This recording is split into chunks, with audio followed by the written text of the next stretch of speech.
नमस्कार। आज हम दिल्ली में हुए लाल किला कार धमाके से जुड़ी जो शुरुआती जांच है उसकी गहराइयों में उतरने वाले हैं। नमस्कार। हमारे पास जो भी जानकारी और स्रोत हैं, हम उनकी मदद से ये समझने की कोशिश करेंगे कि 10 नवंबर 2025 को जो हुआ वो सिर्फ एक आतंकी हमला क्यों नहीं था, बल्कि उससे कहीं ज्यादा था। हाँ, हमारा मकसद सिर्फ ये जानना नहीं है कि क्या हुआ, बल्कि ये समझना है कि ये घटना हमारी सुरक्षा और समाज के लिए इतने बड़े खतरे की घंटी क्यों है। बिल्कुल, क्योंकि इस घटना की परतें जैसे जैसे खुल रही हैं, एक ऐसी तस्वीर सामने आ रही है जो पहले के आतंकी हमलों से बहुत अलग है। और ज्यादा परेशान करने वाली है। हाँ, और ज्यादा परेशान करने वाली। ये सिर्फ धमाके की गूंज नहीं है, ये हमारे सिस्टम में मौजूद कुछ बहुत गहरी दरारों की तरफ इशारा कर रही है। तो चलिए बिल्कुल शुरू से शुरू करते हैं। हाँ, ताकि सब कुछ साफ हो जाए। तो तारीख थी 10 नवंबर 2025, शाम का वक्त लगभग 6:52। और जगह थी पुरानी दिल्ली, लाल किला मेट्रो स्टेशन का गेट नंबर 1। बेहद व्यस्त इलाका। बिल्कुल। यहाँ एक सफेद Hyundai i20 कार में धमाका होता है। शुरुआती रिपोर्ट्स के मुताबिक कम से कम 13 लोगों की जान चली गई और 20 से ज्यादा लोग घायल हुए। हाँ, सरकार ने इसे फौरन एक आतंकी हमला घोषित किया और UAPA के तहत मामला दर्ज हो गया। और केस को NIA यानी राष्ट्रीय जांच एजेंसी को सौंप दिया गया, जो ऐसे मामलों के लिए देश की सबसे बड़ी एजेंसी है। सही। ये सब तो एक स्टैंडर्ड प्रोसीजर है जो ऐसे किसी भी हमले के बाद होता है। हाँ, ये तो होता ही है। लेकिन इस केस में जो असाधारण बात है वो जांच के पहले 48 घंटों में ही सामने आने लगी थी। और यहीं से कहानी एक ऐसा मोड़ लेती है जिसकी उम्मीद शायद किसी को नहीं थी। बिल्कुल। जांच का जो सबसे चौंकाने वाला पहलू सामने आया वो था एक व्हाइट कॉलर टेरर मॉड्यूल का पर्दाफाश। White collar terror module? जब मैंने ये शब्द पहली बार सुना तो मुझे यकीन नहीं हुआ। हम यहाँ किन लोगों की बात कर रहे हैं? हम बात कर रहे हैं डॉक्टरों की, मौलवियों की और दूसरे पढ़े लिखे पेशेवरों की। अच्छा। ये वो लोग हैं जो समाज का एक सम्मानित हिस्सा माने जाते हैं। जांच में सामने आया है कि इन लोगों का एक पूरा नेटवर्क था जिसके तार जैश-ए-मोहम्मद और अंसार गज़वतुल हिंद जैसे आतंकी संगठनों से जुड़े होने का शक है। एक मिनट, एक डॉक्टर? मतलब जिस कार में धमाका हुआ उसे फरीदाबाद का एक डॉक्टर चला रहा था? हाँ, उमर मोहम्मद, उमर-उन-नबी के नाम से भी जाना जाता था। ये बात मेरे दिमाग में बैठ ही नहीं रही। एक इंसान जिसका पेशा लोगों की जान बचाना है, वो इतनी जाने लेने वाली साजिश का सबसे अहम मोहरा कैसे बन सकता है? हाँ, यही सवाल। और आपका ये सवाल ही इस पूरे मामले की सबसे बड़ी पहेली है। ये सिर्फ एक नया ट्रेंड नहीं है, ये कट्टरता के, आप कह सकती हैं कि मार्केटिंग का एक नया तरीका है। मार्केटिंग? सोचिए, जब कोई डॉक्टर या कोई पढ़ा लिखा पेशेवर इस तरह के काम में शामिल होता है तो वो उस विचारधारा को एक तरह की विश्वसनीयता दे देता है। सही बात है। जो पहले शायद सिर्फ हाशिए पर मौजूद या गुमराह नौजवानों से जुड़ी मानी जाती थी। ये सुरक्षा एजेंसियों के लिए सिर्फ एक खुफिया लड़ाई नहीं, बल्कि एक मनोवैज्ञानिक लड़ाई भी बन जाती है। तो आप कह रहे हैं कि ये सिर्फ नए लोगों को भर्ती करने का मामला नहीं है, बल्कि उस पूरी विचारधारा की छवि बदलने की कोशिश है। बिल्कुल, उसे एक तरह का बौद्धिक चोला पहनाना, ताकि वो ज्यादा लोगों को अपनी तरफ खींच सके। हाँ, ये कट्टरता को इंटेलेक्चुअलाइज करने की कोशिश है। इससे उनका संदेश ज्यादा खतरनाक हो जाता है, क्योंकि तब वो ये तर्क दे सकते हैं कि देखो, हमारे साथ डॉक्टर भी हैं, पढ़े लिखे लोग भी हैं। हम सिर्फ जज्बाती नहीं, बल्कि सोच समझ कर इस रास्ते पर आए हैं। बिल्कुल वही। ये रेडिकलाइजेशन का एक बहुत ही परिष्कृत, सोफिस्टिकेटेड रूप है। ये तो वाकई डरावना है। और ये सिर्फ एक इंसान की कहानी नहीं थी। ये साजिश तो बहुत बड़े पैमाने पर रची गई थी। पैमाना वो शब्द है जो इस मामले को असाधारण बनाता है। हाँ। जब जांच एजेंसियों ने फरीदाबाद और आसपास के इलाकों में छापेमारी की तो उन्हें लगभग 2900 किलोग्राम विस्फोटक मिला। 2900 किलो?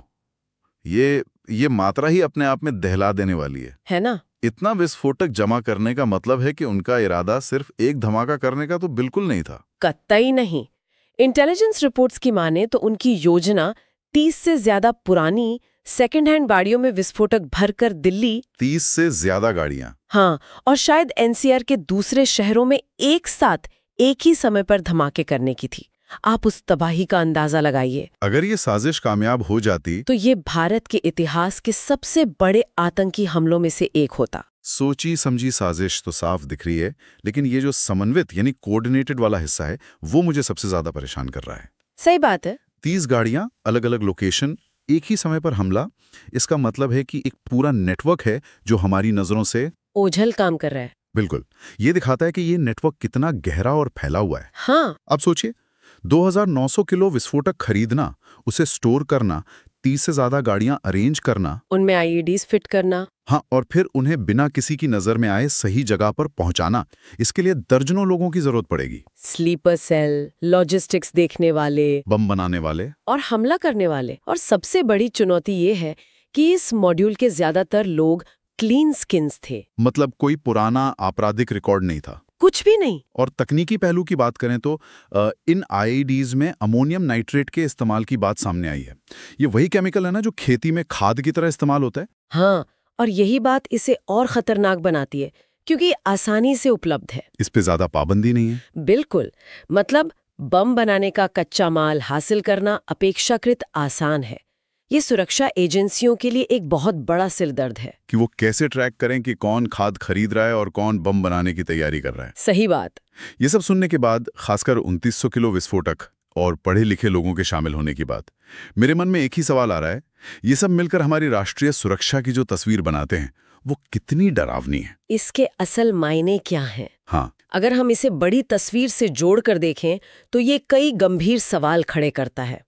पहली और सबसे सीधी चिंता तो देश की राजधानी की सुरक्षा है। बिल्कुल। तमाम सुरक्षा दावों और हाई अलर्ट के बावजूद आतंकी शहर के बीचों बीच एक ऐतिहासिक जगह पर इतना बड़ा हमला करने में कामयाब हो गए। ये हमारी इंटेलिजेंस और ग्राउंड सिक्योरिटी दोनों के लिए एक बड़ी विफलता है। बहुत बड़ी। और जगह का चुनाव भी महज एक इत्तिफाक नहीं हो सकता।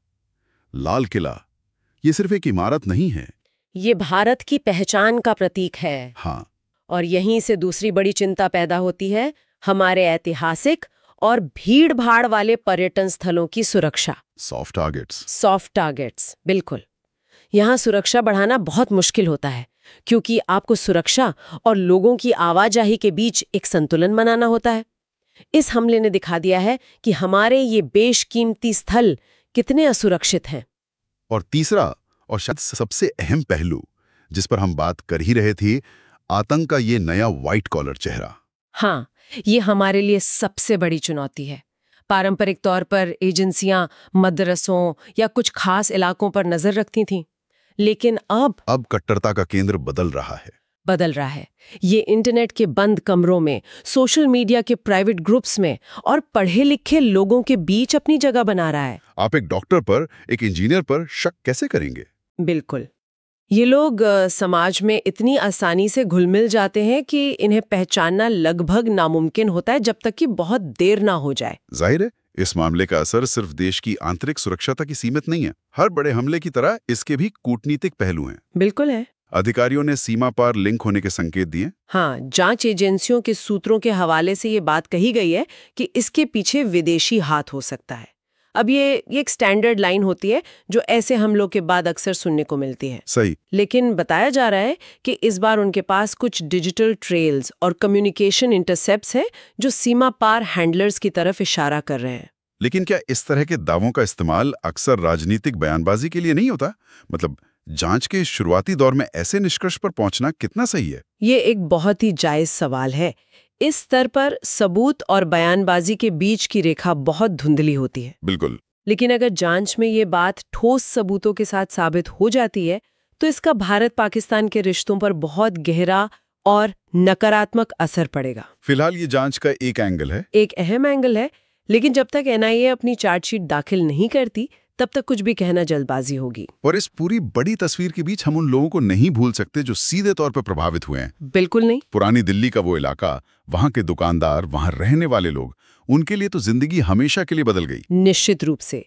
वहां एक डर और सदमे का माहौल है, व्यापार ठप हो गया है, लोगों में एक दूसरे के प्रति अविश्वास पैदा हो गया है। और इस घटना के बाद दिल्ली और देश के कई बड़े शहरों में जो हाई अलर्ट जारी हुआ है, जो चेकिंग हो रही है, उससे आम जनजीवन पर भी असर पड़ता है।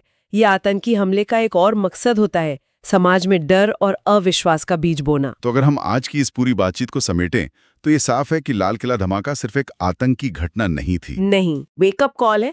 खतरा अब वो नहीं रहा जो हम समझते थे। ये ज्यादा चालाक, ज्यादा छिपा हुआ और शायद पहले से कहीं ज्यादा खतरनाक हो गया है। ये सिर्फ बंदूक और बम की लड़ाई नहीं रही, ये विचारों की लड़ाई बन चुकी है। इस पूरी चर्चा से जो एक सवाल मेरे जहन में अटक गया है वो ये है कि उमर मोहम्मद जैसा डॉक्टर या उसके जैसे दूसरे पेशेवर आखिर इस रास्ते पर क्यों चले गए। हाँ, उनके पास पैसा था, इज्जत थी, एक अच्छा जीवन था, फिर ऐसा क्या हुआ? और यहीं से वो एक जरूरी सवाल खड़ा होता है जिस पर हमें सिर्फ एजेंसियों के भरोसे नहीं बल्कि एक समाज के तौर पर सोचना होगा। बिल्कुल। अगर समाज का सबसे पढ़ा लिखा और सफल तबका भी इस तरह की विचारधारा की चपेट में आ रहा है तो ये हमारे सामाजिक ताने माने के बारे में क्या बताता है? वो कौन सी कमी या खालीपन है जिसे ये कट्टर विचारधारा भर रही है, और हम उस विचारधारा का मुकाबला कैसे कर सकते हैं जो तर्कों और शिक्षा की दीवारों को भी लांघकर किसी के दिमाग में घर बना सकती है। ये लड़ाई सिर्फ खुफिया एजेंसियों की नहीं है, हम सबकी है।